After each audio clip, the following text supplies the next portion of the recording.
Well, I'm back again, almost a year later, technically, uh, with some videos for the teams I thought did best in the 2015 NFL Draft. Um, there was about 10, I think almost 11 teams that did really good. For basically the main reason that not that this draft was as deep as last one, I think this draft was a little thinner, with more value in the lower rounds. But I thought as many teams reached this year as they did last year, maybe even more than 2014. A lot of quality players at flashy and standard positions fell multiple rounds, and some of them even out of the draft altogether. So to get started with a team that I think I'll give an A, you could say plus or minus, but with the few picks they had, they did really good. Would be the Carolina Panthers. Now, the first pick they had was 25th overall, Shaq Thompson, linebacker out of Washington. One of the top linebackers out the draft, and even though they reached on him, as Mike Mayock even says here that he feels they reached a round or two because he could have gone second and third round and been perfectly fit there, but I guess they really felt that he could really be not just a versatile athlete, but he could, like he says here online, that he can cover tight ends, making him a number one draft pick, a number one round draft pick worthy of such a high pick with 25th overall, if indeed he can cover tight ends and such. Me, I look at him as a strong side linebacker, a guy who could tackle, make plays, make things happen, but he's not a pass rusher per se.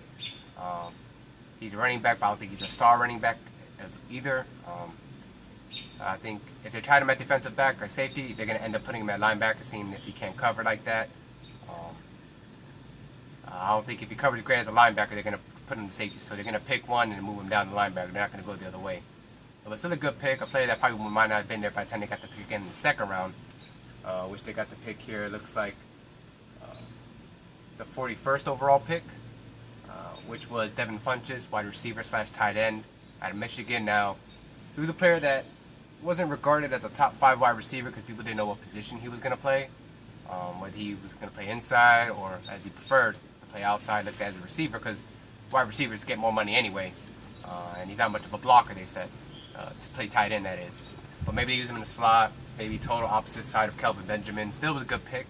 Seems they do need weapons since Steve Smith left, and Kelvin Benjamin's been carrying the load along with Greg Olsen, and the running game has been lacking, and they lose D'Angelo Williams recently. Another weapon to help out Cam Newton to cover up the holes they have on the offensive line and defense. The next pick was a good pick, the 102nd pick overall. Darrell Williams out of Oklahoma, big road grader, basically. They're probably going to try him at guard as opposed to tackle. Either way, the term here he uses is country strong, and from what I understand, he just has talent. Like a lot of guys that go to Oklahoma, they just have all kinds of talent, whether it's raw or the fact they're just a super athlete.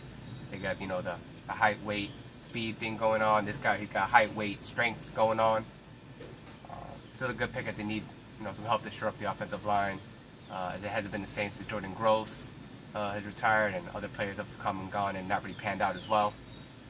Now the 4th pick was out of Texas State, David Mayo. Not a bad pick, I suppose. I've seen this later in the draft, but it was a player, as noted here, as I thought, came in very unpublicized.